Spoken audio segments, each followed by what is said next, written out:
So you know the song Yankee Doodle? Of course you do. But do you really?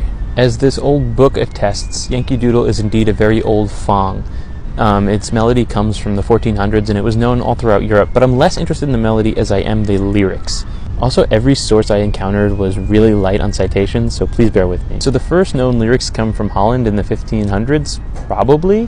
Louis Charles Elson wrote about it in his 1912 University Musical Encyclopedia, which I was actually able to find at my university. So here's a page from the encyclopedia that, yes, I did scan myself, and we could see the original lyrics, which are all nonsense English, but mostly Dutch words, and the two that are important to us are Yanker and Doodle.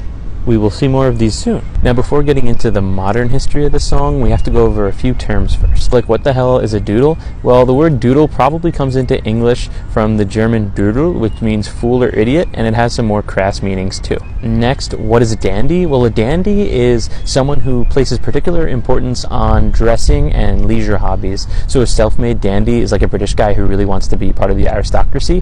One quote I found about dandies is that they have two pocket watches, one to see what time it is and one to see what time it isn't. Let me just underscore too how much dandies were absolutely hated. Here's a stanza from a poem. I'm sure with the dandies we may well dispose as neither possessing wit, learning, nor sense, and if in such follies they will persist, throw them all in the Thames and they'll never be missed. Wow. So if you're a doodle dandy, you're an idiot who wants to be part of the aristocracy and you're really fake, and if you're a Yankee Doodle dandy, you're all that but from America. So this was a really potent insult for British people against Americans. The first version comes in 1755 and it was written by a British surgeon, and it was just mocking American soldiers. Pause to read.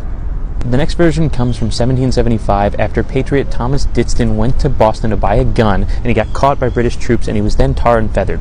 The British wrote about him, Yankee Doodle came to town for to buy a firelock, we will tar and feather him and so we will John Hancock. But by the 1780s, the Americans won the American Revolutionary War, so this song, taunting the Americans, was reappropriated by the Americans to taunt the British. It's said that after the Battle of Yorktown, the American soldiers played this song to mock the losing British. The version of the song we know today wasn't fully in print until 1842, but what's certain is by the 1780s, this was a song, a term, Yankee Doodle Dandy, that was totally reappropriated by the Americans after they beat the British. Also, the macaroni thing didn't pop up until 1842, so that was not an original line in the song. Please help, it's been stuck in my head ever since I started researching this video.